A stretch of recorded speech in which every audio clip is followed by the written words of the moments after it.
Bom, estamos caminhando então para esse último episódio e hoje nós vamos tratar de um tema intitulado O Justo em Tempos Difíceis. O Justo em Tempos Difíceis. Nós ouvimos um pouco desse testemunho, dificuldades familiares, Terezinha e as filhas passando por um momento de muita dor, muita luta, a Kleber também falando acerca disso. O casal que os ajudou também passando por lutas. E Provérbios tem alguns ensinamentos e algumas sabedorias para estes momentos de vida, estes tempos difíceis. Provérbios capítulo 24, verso 10, a Bíblia diz assim: se você vacila no dia da dificuldade, como é limitada a sua força? Se você vacila no dia da dificuldade, como é limitada a sua força? Isso aqui denota um certo despreparo para o dia da dificuldade. Talvez isso aqui nos mostre que nós corremos o risco de achar que vivemos num mundo de fantasias, onde nós não iremos sofrer, não seremos ameaçados, não seremos atravessados pelo mal. E Provérbios então está nos chamando a este entendimento. Rapaz, se no dia da dificuldade você vacilar, porque você não treinou a sua força, você não se preparou para isso. Deus costuma usar tempos difíceis para formar pessoas que se tornem sinais vivos de esperança. Geralmente isso acontece dessa forma. O povo de Deus, ao longo da história, o cristão, ele parece ser forjado e preparado por Deus como um farol. Essa estrutura que diante de fortes ondas, diante de densas tempestades, ainda assim é capaz de sinalizar e apontar um caminho. Seria utopia, meus irmãos, virmos a Jesus ou tentarmos construir uma fé pensando que nós passaríamos ilesos por esse mundo. Seria uma grande enganação da nossa parte dizer para você: venha para Jesus, tenha fé em Jesus e você não terá problemas. Afinal, eu e você estamos vivendo em um mundo caído. Eu e você estamos vivendo em um mundo que vive em descompasso. O apóstolo Paulo traz essa perspectiva quando diz assim: a natureza está gemendo, ela está clamando, a natureza, a criação está gritando de dor, aguardando ansiosamente a manifestação dos filhos de Deus. Nós estamos vivendo num mundo colapsado. Não podemos ter essa fé positiva, imatura ou iludida de que as coisas vão melhorar. Jesus foi muito sincero e claro quando disse: no mundo nós teremos aflições, porém tem de bom ânimo, porque eu venci o mundo. João também diz isso: o mundo jaz no maligno. Jaz é o verbo que denota está morto no. O mundo está morto no maligno. Então o cristão, os filhos de Deus, assim como toda a criação, passarão por aflições. Teremos dias difíceis, enfrentaremos tempestades, atravessaremos alguns momentos de dor. E talvez estas coisas acontecem a nós não porque temos um Deus que está indiferente à nossa vida, não porque temos um Deus insensível, não porque temos um Deus ausente ou distraído, não porque estamos sendo conduzidos ou governados por um Deus que nos castiga e nos pune. Não, estamos no mundo caído. Diante disso, colhemos as tristes consequências do Éden, quando o homem decidiu virar as costas para Deus. Vivemos sob uma esperança de um evangelho que se manifestou também ali na queda, com uma promessa de redenção. Ou seja, por mais tribulações que nós venhamos a atravessar na vida, nós podemos confiar em um Senhor que terminará essa história. Ele vai garantir um fim de tudo, mas enquanto isso, atravessaremos dores. E a grande pergunta é: mas por que atravesso tantas dores? Por que tantos dias difíceis? Uma das respostas que eu encontro é essa: porque nós seremos mais eficazes em nossa missão quando somos tocados pelas dores do nosso tempo. Dito isso, nós não podemos sustentar aqui que um crente em Cristo Jesus não adoece. Um crente em Cristo Jesus não contrai ou não desenvolve um câncer. Um crente em Cristo Jesus não atravessa ansiedade e depressão. Nós não temos como sustentar isso como verdade. Pelo contrário, Deus permite que os seus filhos atravessem essas coisas, porque nós, muitas vezes, para podermos ministrar um mundo que está sofrendo, nós precisamos sentir na pele as dores do nosso tempo. Um mundo que sofre lutas visíveis e invisíveis. As pessoas atravessam dias carregando pesos que ninguém vê. O peso da culpa, do medo, da solidão, do cansaço emocional, da ansiedade, as crises silenciosas. Meus irmãos, pensem comigo. Se nós estivéssemos desplugados dessas coisas, qual seria a nossa sensibilidade, ou qual seria a nossa autoridade para ministrarmos esse mundo que sofre? A partir de Jesus nós temos uma referência muito clara: servo sofredor, homem de dores, homem que se aproximou de uma humanidade caída e falida. Então o livro de Provérbios não nos aponta um justo que por ser justo não sofre. Pelo contrário, Provérbios nos ensina que o justo passa por crise. O justo passa por dores. O justo tem dias difíceis. Mas por ser justo, ele não foge dessas coisas. Ele aprende a atravessá-las com sabedoria. Ser povo de Deus é exatamente estar aqui, com o chão, com os pés no chão dessa terra que sofre, que geme. Atravessar tudo isso, sinalizando, apontando o caminho, mesmo que isso nos custe, mesmo que isso nos doa. Por quê? Porque afinal nós somos pessoas reais. Somos chamados para ser uma ponte exatamente quando nos deparamos com esses abismos. E isso não há nada de novo. O apóstolo Paulo, ele traz um diagnóstico dos tempos difíceis. E eu queria convidar você a ler comigo esse texto. 2 Timóteo 3, do verso 1 ao verso 5. E se você perceber, o telão, ele tem uma referência extensa, mas ele só tem 2 frases.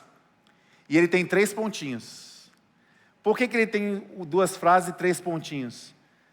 Nós estamos, de certa forma, nos acomodando à tecnologia, e por isso nós estamos descansando, não dando importância, não dando a devida atenção a conhecer a palavra de Deus, a manusear o livro.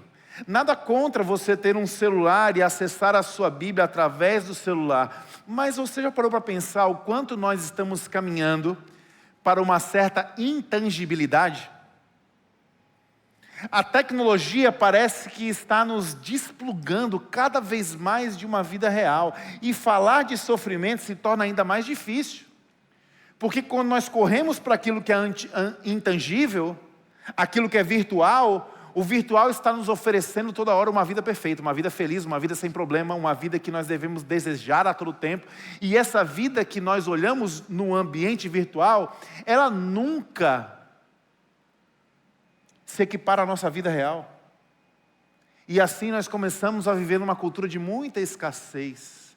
Eu não quero dizer que você não pode usar a Bíblia no seu celular, mas eu quero te incentivar a considerar experiências mais tangíveis com a palavra de Deus. Nem que seja para que você abra o seu telefone, abra a sua Bíblia, mas aprenda a manusear o livro. Outra coisa interessante, quando eu e você nós saímos por aí, após um culto com o celular na mão, nós não estamos proclamando e nem mostrando às pessoas de forma pública a razão da nossa fé. os valores que carregamos. O livro, inclusive, nos ajuda nisso. Então eu quero te convidar, não vai estar no telão hoje, todas as referências para que você possa, ou por celular, ou pelo livro físico, passear comigo pela palavra de Deus. Então abra comigo ou ligue comigo, 2 Timóteo capítulo 3, do verso 1 ao verso 5. O apóstolo Paulo traz um diagnóstico do que são tempos difíceis. Ele começa dizendo assim: saiba disto, nos últimos dias sobrevirão tempos terríveis. Os homens serão egoístas, avarentos, presunçosos, arrogantes, blasfemos, desobedientes aos pais, ingratos, ímpios, sem amor pela família, irreconciliáveis, caluniadores, sem domínio próprio, cruéis, inimigos do bem, traidores, precipitados, soberbos, mais amantes dos prazeres do que amigos de Deus, tendo a aparência de piedade, mas negando o seu poder. Afasta-te desses, você também. São as recomendações que Paulo está dando ao Timóteo, seu discípulo. Qual é o contexto desse texto? Onde Paulo estava quando escreve isso? Paulo estava em Roma, a cidade mais poderosa do mundo em sua época.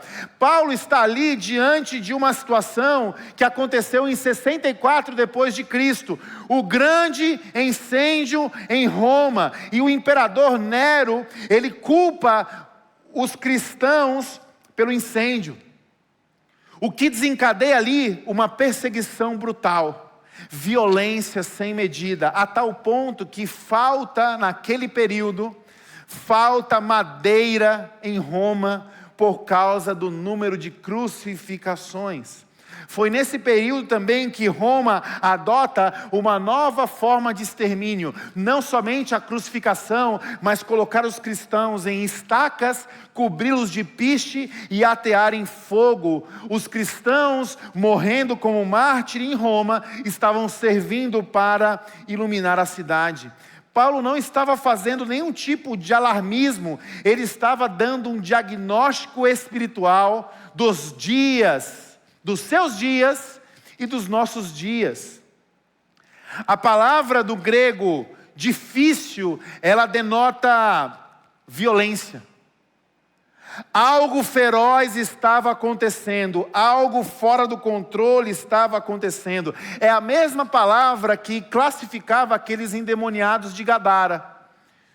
Homens que estavam sendo dominados por espíritos malignos e por conta disso eles eram homens animalescos, eles eram homens ferozes, eles eram homens fora de controle, eram homens violentos. Ou seja, tempos difíceis são tempos espiritualmente de muita violência. E nós precisamos ter muita maturidade para discernir essas coisas. Porque tempos de grande violência, eles costumam vir para atacar pilares morais, fundamentos sociais, valores essenciais. Hoje nós estamos vivendo dias de extrema violência, que se manifesta pelo egoísmo crescente. Cada vez mais as pessoas estão extremamente preocupadas com o seu eu, com o seu ego, com a sua aparência, com as suas coisas. Cada vez mais nós estamos fragilizados em uma vida comunitária, onde a família está sendo atacada e fragilizada, tendo como a caricatura de uma ideia ultrapassada. Hoje nós estamos vivendo confusão sobre identidade, sobre afetividade, sobre sexualidade, e as pessoas estão travestindo de respeito as maiores loucuras que desconfiguram o ser humano, que foi criado para ser imagem e semelhança de Deus. Achamos que somos suprassumos, inteligentes e sábios por desconfigurar aquilo que é essencial. Questões de identidade, questões de gênero, questões de família. E diante disso, a nossa resposta como igreja não pode ser a dureza. Diante de tempos difíceis, tempos de violência, a nossa resposta como igreja não pode ser vingança, nem tampouco intolerância. Porque assim nós seríamos destruídos por estas ondas. Assim nós seríamos tomados por essas tempestades. O nosso papel como comunidade, como cristãos, é continuar sendo como esses faróis, que apesar das pancadas que levam, não descontam isso, não tomam isso para si, mas continuam iluminando e sinalizando o caminho. O nosso papel é agir com graça e com verdade. Alguns temas, eles se tornam, parece que, obrigatórios a se falar e a se dizer. A última trend que nos obriga, a dialogar é o que aconteceu no carnaval.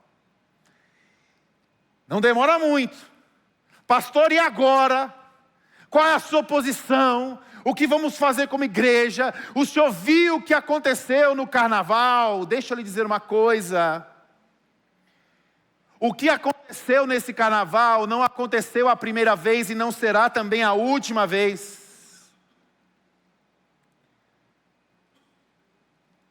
Não é agora que nós estamos sendo rechaçados. Não é agora que as pessoas fazem caricatura de nós. Não é a primeira vez que as ondas batem contra nós, que a chuva cai sobre nós. Não é agora. E nós precisamos ter diante de Deus muita clareza e muita sabedoria em momentos como esse. Em momentos de tempos difíceis. Eu não tenho todas as respostas para o que nós devemos fazer diante do que aconteceu na semana passada e diante de tudo aquilo que acontece ao longo dos anos. Eu não tenho uma resposta pronta e suficiente e completa para solucionar um feriado que celebra a festa da carne, onde outras vezes já aconteceram, inclusive de escarnecerem do próprio Senhor Jesus, de exaltarem a figura do inimigo de Deus. Eu não tenho uma resposta completa e fechada para isso, eu não tenho essa capacidade de dar uma resposta fechada e concreta, mas eu tenho uma suspeita. Eu tenho um entendimento sobre essas coisas. E o entendimento que eu tenho sobre essas coisas é que nós não podemos ser aqueles que reagem de forma violenta, vingativa, e nem tem uma reação pronta de como alguém que se sentiu ferido, e porque a pedra caiu dentro do nosso sapato, nós vamos falar alguma coisa. Eu acredito que a igreja brasileira, frente ao que acontece nessa semana de festividade da carne, ela não deveria se levantar prontamente para se defender. Por quê? Porque nós já temos um advogado, Jesus Cristo é o nosso advogado, nós já temos um justo juiz. Então, sobre julgamento e tribunal, nós não podemos, nem precisamos nos mexer. Mas nós deveríamos nos levantar indignados. Não porque nós fomos atravessados, não porque veio uma chacota sobre nós, não porque brincaram com a nossa fé, não porque tentaram jogar fortes ondas nos valores fundamentais da nossa crença. Nós deveríamos nos levantar e sermos indignados pela violência da nossa nação, pela imoralidade que se levanta contra crianças e mulheres nesses finais de semanas e feriados, pela corrupção que toma conta do nosso país e drena a vida do brasileiro. Isso deveria ser motivo para que nós fôssemos às ruas, fôssemos à internet, não a nossa própria justiça, mas sim o bem comum e o reino de Deus sendo estabelecido e abraçando quem sofre. Eu suspeito que isso deveria causar em nós reações dignas de quem foi chamado para ser sal e luz dessa terra. E não uma preocupação exagerada sobre, estão agora abatendo na nossa fé. Nos queimaram em Roma. Nos crucificaram até faltar madeira. Mas mesmo assim a igreja permanece, porque quem cuida dessa igreja é Cristo. O sangue derramado só serviu para uma coisa, não para terminar a nossa obra e a comunidade, e sim para fomentar ainda mais vida. O império que crucificou e queimou cristãos precisou chegar num momento onde eles disseram assim: a única solução é tornar essa religião a religião oficial do império. Eu penso que nós devemos reagir às questões que nos chocam dessa forma. Não de uma forma egoísta, preocupada, mas sim altruísta e generosa. Com graça e com verdade. Como simplesmente faróis, que recebem as ondas, sofrem com as tempestades, mas mesmo assim não perdem o foco de apontar o caminho. Não condenamos pessoas. Ao mesmo tempo, somos posicionados em apontar o caminho da vida. Em tempos difíceis, Deus abre uma oportunidade de sinalizarmos o seu reino de uma forma ainda mais contundente. Em tempos como esse que nós estamos vivendo, nós temos uma grande oportunidade de brilhar ainda mais. É o que o apóstolo Paulo diz em Filipenses 2, 14 e 16. Façam tudo, olha só, façam tudo sem murmuração nem discussões, para que se tornem irrepreensíveis e puros, filhos de Deus inculpáveis no meio de uma geração perversa e depravada, na qual vocês brilham como estrelas no mundo. O que o apóstolo Paulo está ensinando? É que as densas trevas, é que essa escuridão tenebrosa, diante do nosso Deus, abre a nós uma oportunidade de brilhar a nossa luz ainda mais. Podem até tentar nos colocar dentro de uma lata, mas a palavra de Deus nos diz que uma candeia não deve ser colocada embaixo da mesa. Nós não devemos nos enlatar, meus irmãos. Nós devemos abrir as nossas latas e deixar que a nossa luz brilhe ainda mais. Não podemos ser um movimento de massa de manobra, de rebanho, de gado que olha para uma coisa, reage de forma errada e se separa. Nós não fomos chamados para estarmos separados desse mundo. Nós fomos chamados para ser sal e luz dessa terra. Se você se sentiu ofendido, desrespeitado por alguma coisa que você viu, experimentou ou sentiu, meu irmão, em nome de Jesus, que a sua luz brilhe ainda mais.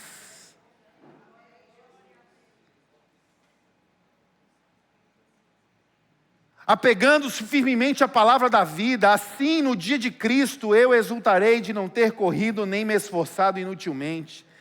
Tempos difíceis trazem alguns convites.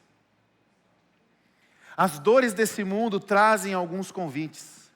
Deus, Ele não vai desperdiçar nenhuma das nossas dores, meus irmãos. A própria Bíblia diz que Ele recolhe as nossas lágrimas, Ele conta todas elas, Ele as guarda em um jarro e as registra em seu livro. Ou seja, sofrimento para Deus é um lugar sagrado. Quando eu e você atravessemos tempos difíceis, nós estamos num solo sagrado. E haverá diante dessa dificuldade, haverão diante destas dores, alguns convites. E eu queria compartilhar com vocês 4 convites daquilo que nós estamos conversando aqui. O primeiro convite que nós podemos oportunizar quando nós falamos sobre dias difíceis é o convite da perseverança. É o convite de um fortalecimento da nossa fé. Perseverança não é dureza, não é teimosia, não é alienação. Perseverança não é você não sentir as dores, não é você não se sentir cansado, não é você não se sentir drenado. Perseverança é você dizer: Senhor, eu vou continuar caminhando, a despeito do que está me doendo, a despeito do que está me custando, a despeito do que eu estou sentindo, a despeito do meu cansaço. Perseverança é o sustento divino que nos ajuda a continuar caminhando, a continuar servindo, a continuar brilhando, mesmo em tempos difíceis. Eugene Peterson chamou isso de uma longa obediência na mesma direção.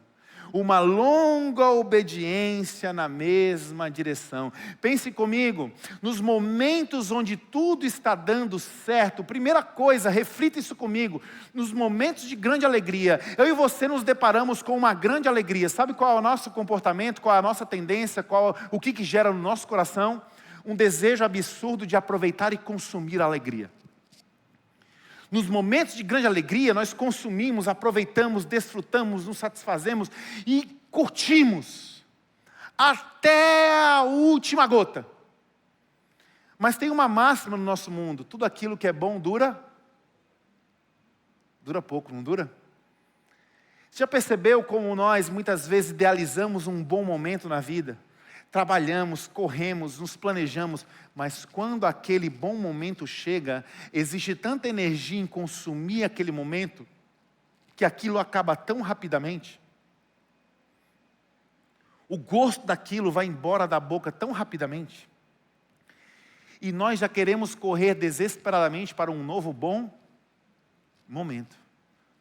Já percebeu, você que torce para um time de futebol, como você se prepara para a final daquele campeonato e como o seu time é campeão? Você vibra, você fica feliz, você bota a camisa do seu time, mas passa 1, 2 dias, você já está pronto mirando um próximo campeonato, porque aquilo não foi suficiente para você. Sim ou não? Não é assim que funciona?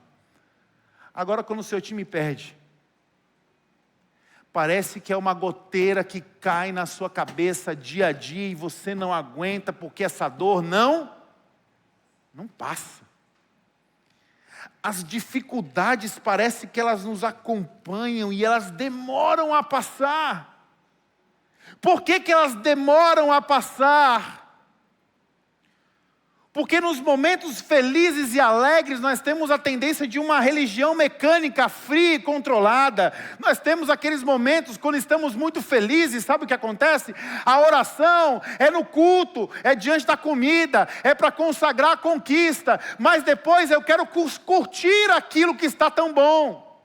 Mas no momento da angústia, a oração não é só no culto, a oração é todo dia. Porque parece que de certa maneira existe um mistério onde os dias difíceis eles esticam a nossa fé. A ponto de que a nossa fé, ela não se torna mais um artifício religioso, rígido ou mecânico, mas ela começa a abraçar a nossa rotina. Momentos de tristeza, de dor, são processos que Deus está esticando, extrapolando a nossa fé. Por quê, meus irmãos? Porque o que conta na nossa vida, o que nos fortalece para o dia difícil, não é a nossa hora de oração. O que nos fortalece para o dia difícil é a nossa vida de devoção. Tempos difíceis tendem a esticar a nossa fé. Na espiritualidade judaica, tudo aponta para Deus. É impressionante quando você visita a cultura dos judeus, o povo que foi escolhido para sinalizar o Deus do qual nós deveríamos confiar como Pai. Quando nós olhamos para esse povo ele faz tudo para poder apontar para Deus. Hoje, na sociedade moderna, ocidental, tudo está apontando para nós mesmos. Ao invés de acordarmos, ao abrir os olhos, recorrermos ao livro sagrado, nós vamos correndo para uma tela. E a tela que nós recorremos, elas tendem a pintar a nossa face, pintar os nossos olhos, pintar o nosso coração e a nos deformar. Quantos de nós recorremos à tela como a primeira coisa que nós repousamos os nossos olhos? Seja para desligar o despertador, ou seja para quando você chega no banheiro, que deveria demorar 2 ou 3 minutos, dependendo do seu organismo, demora muito mais, porque você vai consumir o que a tela está te pedindo para você consumir.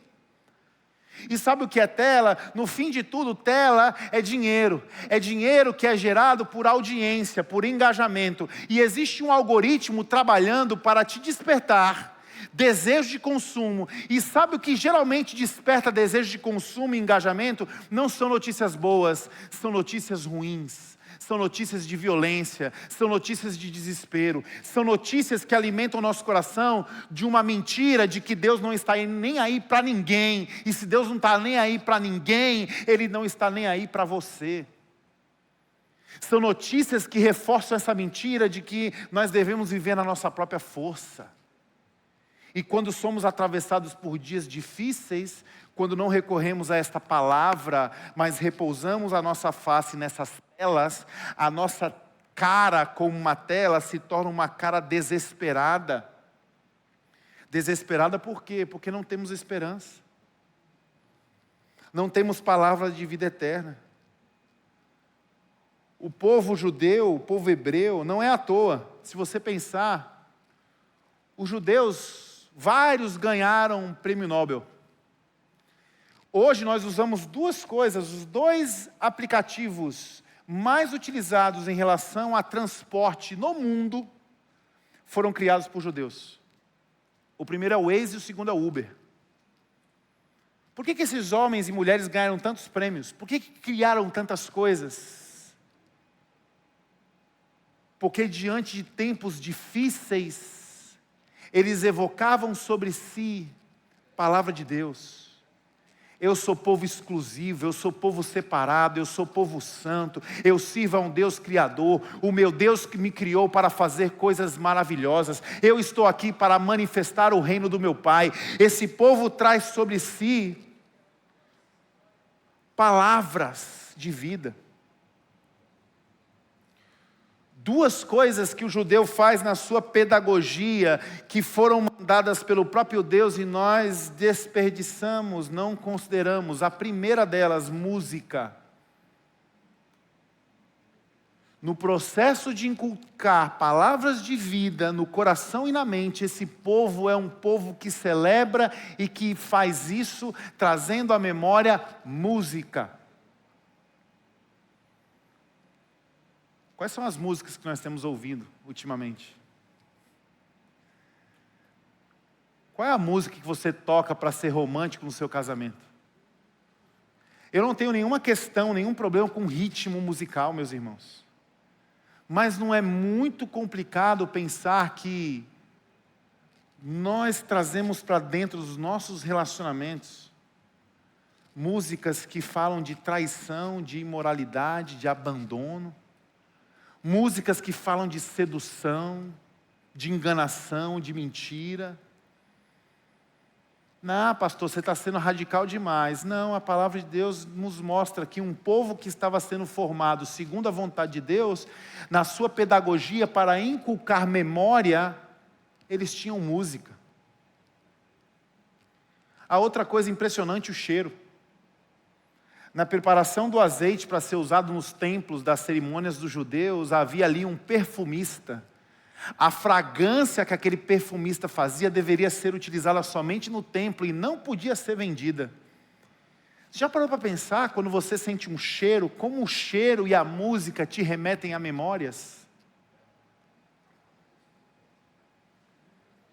O rabino Abraham Joshua Heschel, ele diz isso. O judaísmo é a religião da memória, é a religião do lembra-te.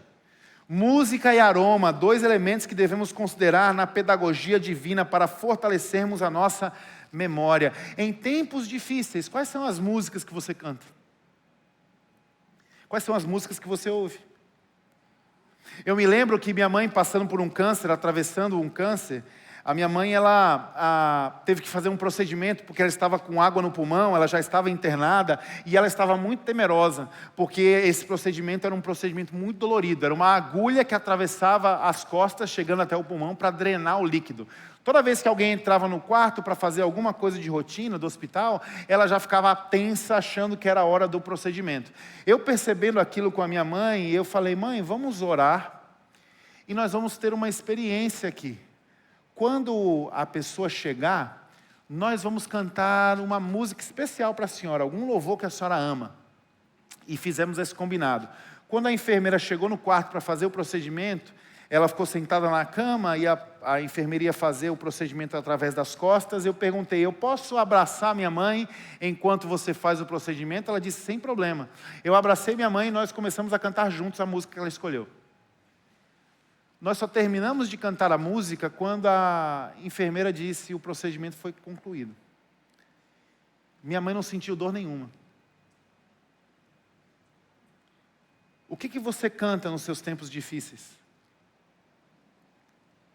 Quais são as memórias, as experiências, quais são as palavras que você tem guardada no seu coração acerca deste livro, que elas não se tornaram lembranças,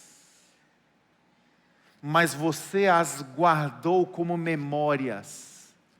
Pastor, e memória e lembrança não é a mesma coisa não? Não.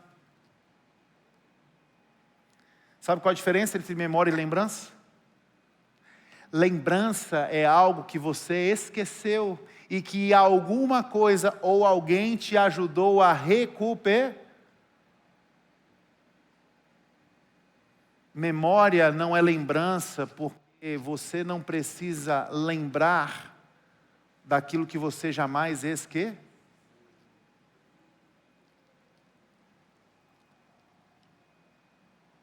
Em tempos difíceis, nós precisaremos de memória.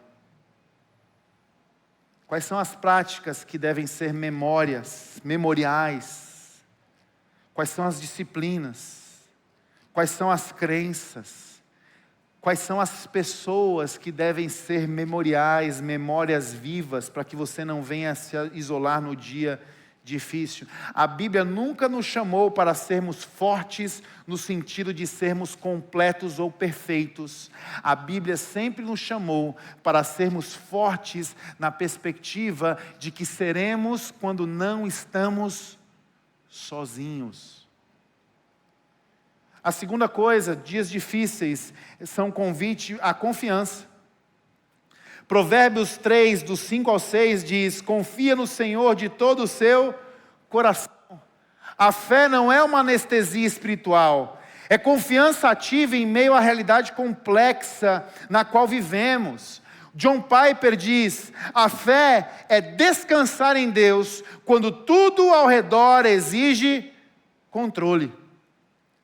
Fé, então, não elimina a ansiedade automaticamente. Fé não é pílula que você toma para resolver problema. Fé é aquilo que redefine a direção onde nós iremos encontrar a nossa segurança. Diante de tempos difíceis, a fé tem uma prioridade: mudar as ondas, mudar a chuva, mudar o sambódromo, mudar uma realidade política corrupta, caída, injusta. A prioridade da sua fé é mudar você, para que você continue permanecendo de pé no dia ruim ou no dia bom. A fé, então, os tempos difíceis são um convite a crescermos em confiança. A terceira coisa, tempos difíceis, Deus utiliza isso como um convite ao cuidado, a cuidar de você. Provérbios 4:23 nos diz, sobre tudo o que se deve guardar, guarda o teu coração. Sabia que existem tempestades que acontecem ao nosso redor, que servem para que nós possamos parar e admitir que o problema não é a chuva que está caindo lá fora, mas sim a chuva que está caindo aqui dentro? Não existe maturidade espiritual sem maturidade emocional. No livro do autor, pastor brasileiro Ricardo Barbosa, o livro chama-se Emoções Redimidas, Pensamentos Transformados, ele tem uma frase que ela me corta. Ricardo Barbosa diz, Deus não cura emoções que insistimos em esconder. Tempos difíceis são oportunidades de compartilharmos dores que estão escondidas nos porões da nossa alma, e que elas não sairiam se não fossem momentos como esse. Tempos difíceis são convites para pausar, para avaliar, para examinar. Tempos difíceis são convites para se pedir ajuda. E por fim, tempos difíceis são um convite ao descanso.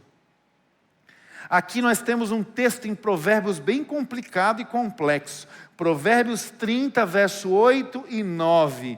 Olha só que interessante, olha, vamos nessa montanha russa junto.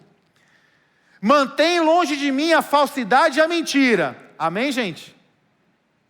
Amém ou não? Me ajudem na pregação a ficar boa. Mantém longe de mim a falsidade e a mentira. Amém? Não me dê pobreza. Amém? Nem riqueza. Ixi. Dá-me apenas o alimento necessário. Senão, tendo demais, eu te negaria e te deixaria e diria: quem é o Senhor? E se eu ficasse pobre, poderia vir a roubar, desonrando assim o nome do meu Deus. Pastor, não gostei desse texto não, eu estou aqui para ficar rico. Não, você não está aqui para ficar rico, você está aqui para descobrir que em Cristo você tem tudo o que você precisa. Você está aqui para resolver a sua desconfiança. Porque muitas vezes nós corremos para sermos abençoados, sermos enriquecidos, porque nós duvidamos de um Deus que nos alimenta, de um Deus que cuida de nós. Precisamos então assumir que dias difíceis nos levam a confrontar uma das crises mais profundas da nossa alma. Quem aqui nunca se deparou com um momento de dor e diante desse momento não precisou lidar com esta interrogação: o Senhor está aí mesmo? O Senhor me ama de verdade? De fato o Senhor tem planos para mim? Dietrich Bonhoeffer escreve o livro Ética, ele diz: o homem caído não vê mais o mundo como Deus vê, mas como alguém que teme a Deus. Vamos voltar para o Gênesis, olha que interessante, quando o homem cai e ele peca, sabe qual é o primeiro sentimento de um ser humano que caiu? Qual foi o primeiro sentimento do homem caído, meus irmãos? Deus procura o homem no jardim. Adão, onde você estava? Qual foi o primeiro sentimento relatado na Bíblia do homem pós-queda? Ouvi teus passos no jardim, tive medo e me escondi. A primeira emoção do ser humano caído é o medo, e esse medo está sendo direcionado a quem? O homem teve medo de quem, meus irmãos? De Deus. Um dia difícil veio sobre mim, e eu não sei mais o que o Senhor tem para a minha vida, eu não sei mais as suas intenções, eu não sei o que o Senhor está pensando, eu não sei o que vem por aí, eu desconfio da sua bondade. Não é essa a nossa crise?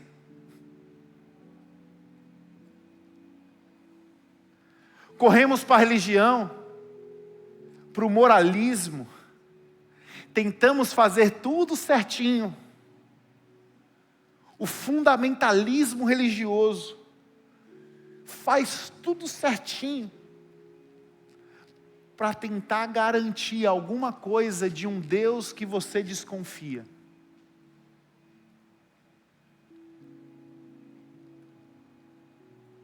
Vivemos com medo. E o fundamentalismo gera em nós o quê? Desejo por controle. Me dá as regras desse jogo, me dá as regras dessa igreja, me dá quais são os comportamentos corretos, porque eu quero estar no controle. Vivemos ansiosos, porque não sabemos descansar. Deus, eu não sei o que o Senhor tem para mim, ouvi teus passos chegando, eu tive medo e eu me escondi. Os dias terríveis vieram e eu estou escondido. De quem? De você. Por quê? Porque tenho medo. E no ambiente da religião, muitas vezes nós travestimos isso de uma certa intimidade. De gente que quer andar nas montanhas, buscando profecia, previsão do futuro. Por quê? Porque você é maduro espiritualmente? Não, porque você desconfia de Deus.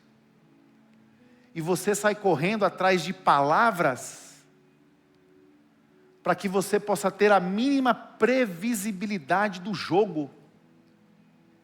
E para que, conhecendo o jogo, se isso te agradar, você se engaja. É por isso que a igreja está enlouquecendo numa esquizofrenia desse profetismo barato que aponta a profecia como revelação de futuro. Profecia na Bíblia nunca foi apontamento de futuro. Profecia na Bíblia sempre foi apontamento de eternidade. São coisas totalmente diferentes. Qual foi o primeiro sentimento do homem na queda? Medo, não foi? Qual foi a primeira boca que falou na Bíblia sobre futuro? Você sabe qual foi? A primeira boca que falou de futuro na Bíblia, sabe qual foi? A boca da serpente. E ela continua iludindo muita gente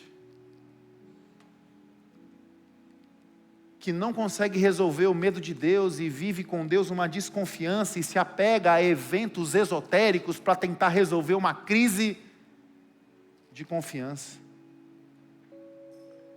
Pastor, não peguei a referência, você pode repetir? Com certeza. Profecia aponta para a eternidade. Eternidade não é um tempo que está no futuro, mas é um tempo pleno que abraça todos os tempos. O nosso Deus, Ele é um Deus eterno.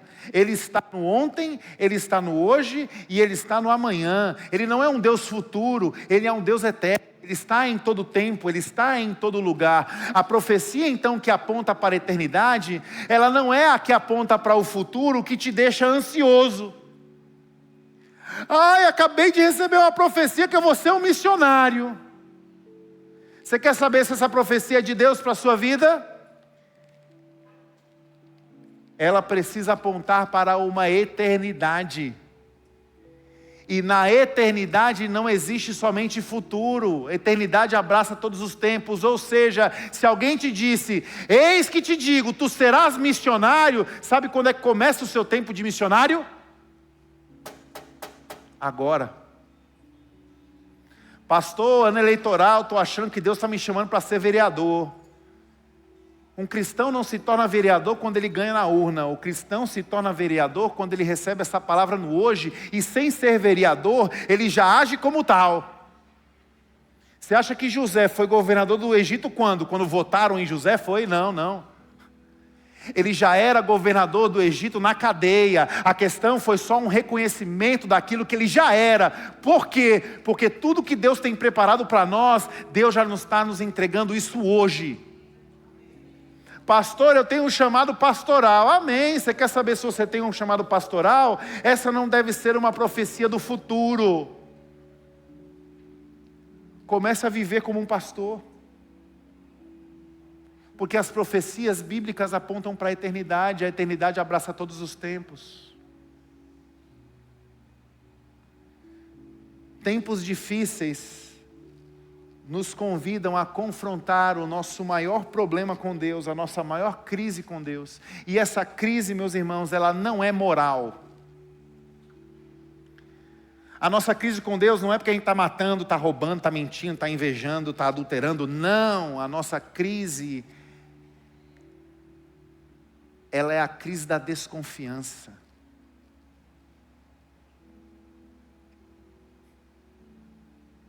E aí nós caminhamos e nos encontramos com Jesus, que teve um dia ruim. Jesus teve um dia difícil. Sabe qual foi o dia difícil de Jesus? Ele preparou um jantar para os seus amigos. Todos iriam abandoná-lo. Um deles iria traí-lo. Ele seria entregue com falsos testemunhos ao seu respeito, seria espancado em praça pública na frente da sua mãe e dos seus amigos, seria ridicularizado, enfrentaria a cruz, o modo de execução mais terrível daquela época. Sabe o que Jesus fez no seu dia terrível? Ele partiu o pão. Ele encarou a dor do seu dia terrível como mais um motivo para servir e não abriu mão da comunhão. O que você faz na noite em que você é traído? O que você tem feito na noite em que você é traída? O que nós fazemos quando os dias ruins vêm sobre nós? Jesus nos dá um exemplo muito claro de quem confia em Deus. Quem confia em Deus, no dia em que é traído, parte o pão, serve, mantém a comunhão, e depois chora e busca em Deus consolo. Pastor, e quem desconfia faz o quê? O contrário. Quando os dias ruins vêm sobre nós e nós desconfiamos, ao invés de partirmos o pão, nós partimos Deus. Nós partimos as pessoas, nós partimos as relações, nós partimos a fé, nós rasgamos isso. E nós corremos buscando consolo no pão e no vinho.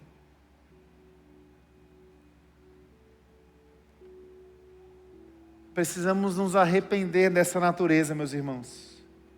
E os dias ruins representam um grande convite para que nós possamos olhar para Deus não como um inquisidor, não como um ser punitivo, mas como aquele que nos chama para a mesa da comunhão. Sabe por quê? Porque no dia ruim que sobreveio em Cristo, os que iriam abandoná-lo e o que iria traí-lo não era Judas e os seus discípulos, éramos nós. Eu e você fizemos isso com ele. E mesmo assim, ele decidiu partir o pão conosco, buscar forças em Deus, para cumprir a sua obra que salvaria a nossa vida. É por isso que hoje nós vamos terminar esse momento com essa oportunidade de celebrarmos a ceia do Senhor, celebrarmos o pão e celebrarmos o vinho, respondendo à altura não de desconhecidos e desconfiados, mas sim responder à altura de quem entende que nós não precisamos ter mais medo de Deus, porque mesmo traindo, mesmo abandonando, mesmo desconfiando, nós aprendemos que Jesus é o Deus que monta a mesa e olha para mim e para você e diz: você tem um lugar aqui. Aquilo que você fez contra mim não é suficiente para que eu venha desistir de você. Eu queria que você fechasse os seus olhos, curvasse a sua cabeça e tivesse um breve momento de reflexão. Examine a si mesmo. Talvez você não pegou o cálice e o pão, e se você não fez isso, eu queria que você levantasse no seu lugar e viesse aqui, tomasse o cálice e o pão, para que nós pudéssemos ter esse momento aqui juntos.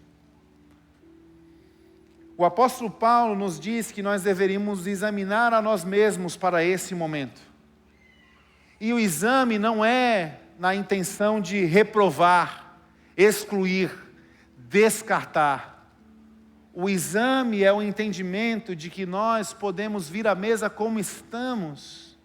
E se nós precisamos de graça de Deus para alguma coisa, a mesa está pronta para isso.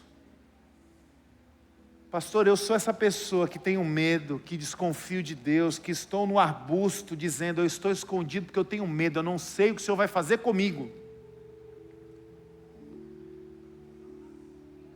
Talvez esse seja o motivo de você se arrepender e dizer, hoje eu quero dar um passo em vencer a minha desconfiança. Eu não vou correr da mesa, eu vou correr para a mesa.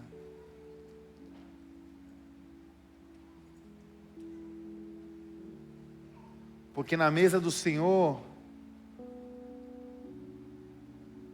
é o lugar onde nós temos descanso.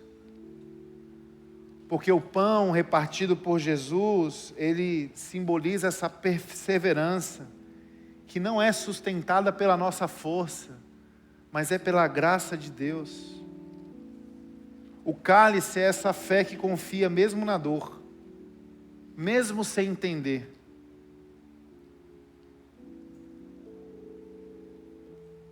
Pai, nós estamos nesse momento de reflexão, de olhar para dentro de nós, de reconhecer o que estas tempestades e essas ondas que batem contra nós causam em nosso coração. E a Tua palavra nos diz e nos convida a esticarmos a nossa fé, a confiarmos mais no Senhor, a aprendermos a descansar no Senhor, a vencermos a nossa desconfiança.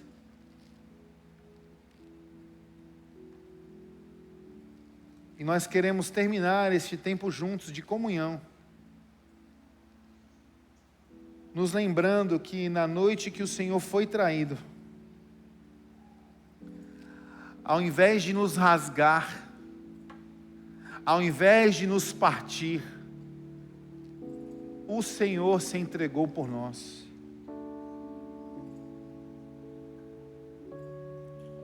Por isso que não haja mais desconfiança e medo.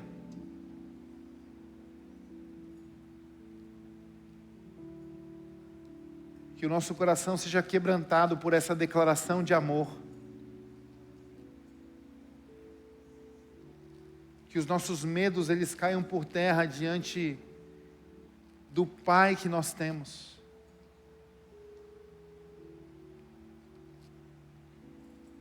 E nesse espírito de oração, eu gostaria de lhe convidar a ficar de pé, a pegar os elementos, segurar em uma mão o pão,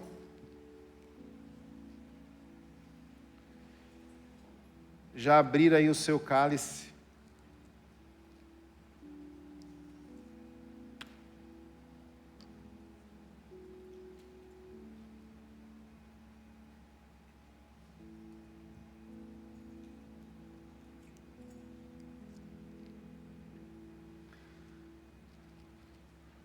O profeta João Batista, quando viu Jesus exercendo o seu ministério, ele fez uma declaração esclarecedora acerca de quem é Cristo. Eis aí o pão da vida. Quando nós somos convidados à mesa do Senhor, e nessa mesa Jesus, ele parte do pão e entrega aos seus discípulos, sendo este pão o símbolo do seu corpo, dado em favor de vós. Esse pão serve de um símbolo para nos lembrar do sustento e da provisão que há em Cristo Jesus.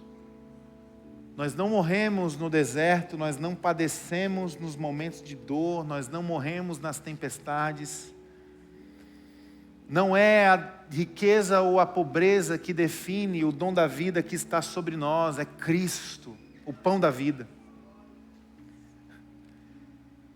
E mesmo como traidores, nós temos um Jesus que diz, eu estou entregando o meu corpo em favor de vocês, todas as vezes que vocês se reunirem, que vocês comam deste pão em memória de mim, que nós possamos comer do pão em nome de Jesus.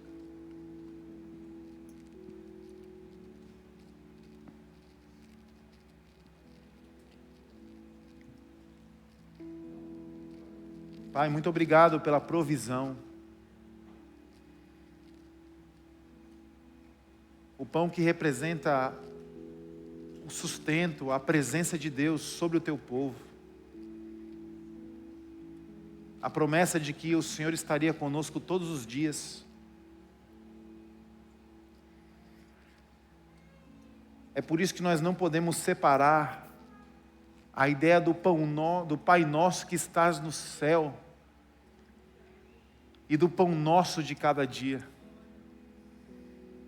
A presença de um Deus eterno que se manifesta nos dias bons e ruins, nas alegrias e nas tristezas da vida, sempre nos sustentando. Obrigado, Senhor, pelo teu corpo partido naquela cruz por nós. E pelo teu corpo nós podemos ter a santa comunhão contigo, com o Pai, não sendo mais inimigos de Deus, mas filhos e filhas amadas.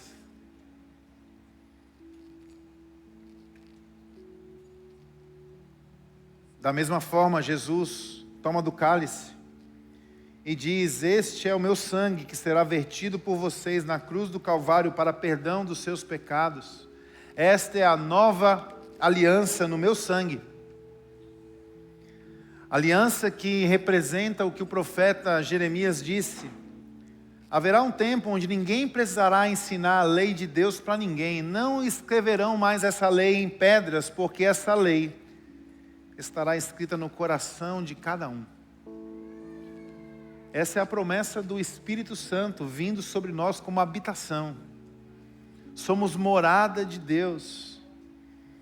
Jesus faz esse apontamento quando ele fala acerca da nova aliança. O vinho, ele tem uma conotação terapêutica. Ele é ânimo para o físico e ânimo para a alma. É cura para as nossas dores, para as nossas feridas. O que Jesus fez na cruz do Calvário, o seu sangue, ele sela de forma eterna as feridas espirituais que nos condenavam à morte. E celebrar essa refeição como igreja, nesta comunhão, é se lembrar constantemente que no seio de uma comunidade nós experimentamos vislumbres dessa eternidade, vinho dessa eternidade. É por isso que quando nós fazemos isso também, nós anunciamos o retorno do nosso Mestre, o retorno de Jesus. Fazemos isso no anseio de que os tempos chuvosos, os dias difíceis, eles hão de terminar. E no final de tudo, não haverá mais dor, não haverá mais pranto, não haverá mais lágrima, porque nós estaremos diante do nosso Senhor e Ele estará dizendo isto: eis que faço nova todas as coisas. Vamos tomar do cálice juntos em nome de Jesus.